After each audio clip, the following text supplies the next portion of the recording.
Simple bro.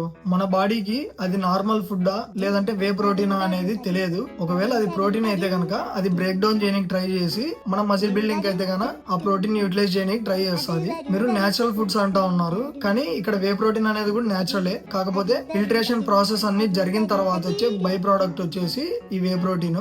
అంతేగాని దీంతో ఏదో కలిపేసి ఏదో జిమ్మికి అయితే ఉండదు. వాడి బాడీ పెరిగిపోయి అట్లయితే ఏముండదు. హోమ్ ఫుడ్ మనం చికెన్, ఎగ్స్ అండ్ పన్నీరు, ఈ ఫిష్ ఇలాంటివి యూజ్ చేసి మనం ప్రోటీన్ గోల్ అనేది హిట్ చేస్తే గనక ఇంకా మనకి వే ప్రోటీన్ తో పని ఉండదు. మనము ఎప్పుడైనా కానీ వే ప్రోటీన్ ని చాలా స్మార్ట్ గా యూజ్ చేసుకోవాలా. ఎప్పుడైతే 20 to 30 grams ప్రోటీన్ మాత్రమే తగ్గింది ఈ రోజులో అన్నప్పుడు మాత్రమే ప్రోటీన్ యూజ్ చేసుకోవాలా. అంతేగాని నేను నా ప్రోటీన్ ఇంటేక్ మొత్తం వే ప్రోటీన్ పైనే పెడతా, ఒక 2-3 స్కూప్స్ వేసుకుంటా వాడతా అంటే గనక మొత్తానికి సిస్టమ్ ఎత్తిపోతుంది. సో వే ప్రోటీన్ అనేది స్మార్ట్ గా యూజ్ చేసుకోండి. మాక్సిమం హోల్ ఫుడ్ చికెన్ కానీ, ఎగ్స్ కానీ, పన్నీర్ ఇలాంటి దాంట్లోనే మీ ప్రోటీన్ గోల్ అనేది హిట్ చేయడానికి ట్రై చేయండి.